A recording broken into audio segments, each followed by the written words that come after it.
It is cells which form our bodies, and the cells are having nucleus, and the nucleus contains the DNA or contains the chromosomes which are having DNA which controls or which has our genetic information or genetic material. So it means we need to understand more what makes up this DNA or what makes up these nucleic acids. So let's look at the components of nucleic acids. Component number 1, we are having the pentose sugar, and the pentose sugar, it means they're having 5 carbon atoms. So we are finding ribose within RNA, and that's why RNA is called ribonucleic acid, because of the pentose sugar is having ribose. So in DNA we are finding that deoxyribose, because on the second carbon atom of this pentose sugar, it doesn't have hydroxide group, but instead it's having hydrogen.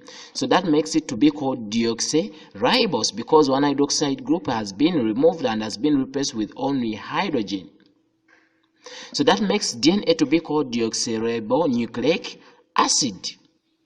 So another component is going to be the phosphate group, and the phosphate group is going to give the nucleic acid their acidic character, because the phosphate group contains ionisable hydrogen. It says where these nucleic acids are found, the pH is favorable to allow dissociation of this hydrogen, and when hydrogen goes into solution, it means they are making the pH to become acidic, and that's why you are calling them nucleic acid, because of the acidic nature of the phosphate group.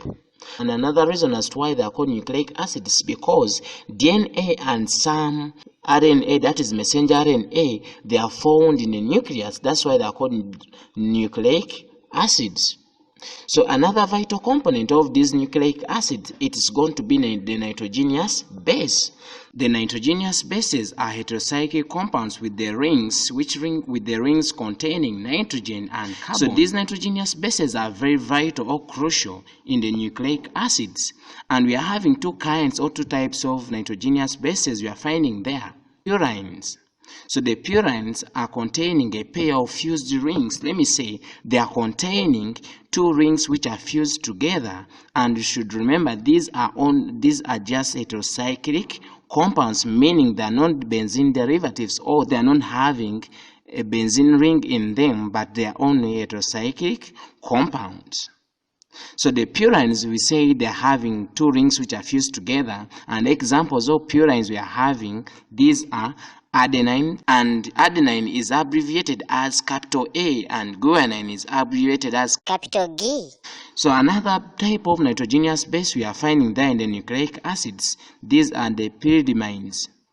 These are containing only a single ring, and we are finding there cytosine, thiamine, and uracil. And cytosine can be abbreviated as capital C, thiamine as capital T, and uracil as capital U. So guys, you should note that thiamine is found only in DNA and uracil is found only in RNA, and we can never find thiamine in RNA, and we can never find uracil in DNA. So guys, how do we come about to form these nucleotides? You should know that where we have a combination between a base and a sugar, that compound is called a nucleoside. So a nucleoside is containing a base and a sugar only. But we have a nucleotide. So what is a nucleotide? Guys, a nucleotide contains all the three components of nucleic acids. That is pentose sugar, a base, and a phosphate group. And how do they come to join? So the trick is here. So let's consider we are having our nucleoside. Let me say we are having a pentose sugar. On one side is attached to a nitrogenous base. So we are having two carbons of interest. That is the 3' carbon and the 5' carbon on the pentose sugar.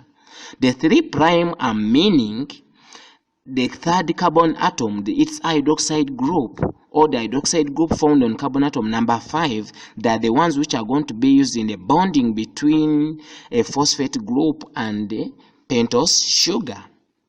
So guys, we can have the pentose sugar, remember, is having the hydroxide group projecting outwards, and the phosphate group is having hydrogen. So what is going to happen? The two are going to combine in the condensation reaction, and we are going to have elimination or formation of water molecule, and we are going to form a phosphodiester bond, which is formed between a phosphate group and a pentose sugar. So this phosphodiester bond is similar to a peptide bond, which is formed between two amino acids.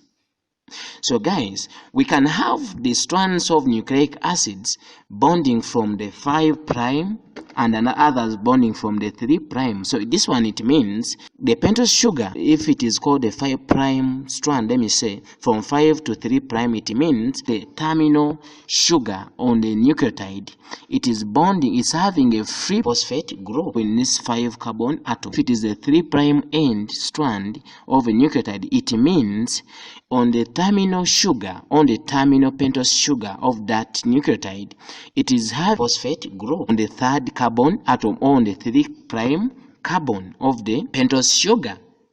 So guys, we need to know that the nucleotides, they do not form only nucleic acids. Yeah, they are monomer units of vital components in our body.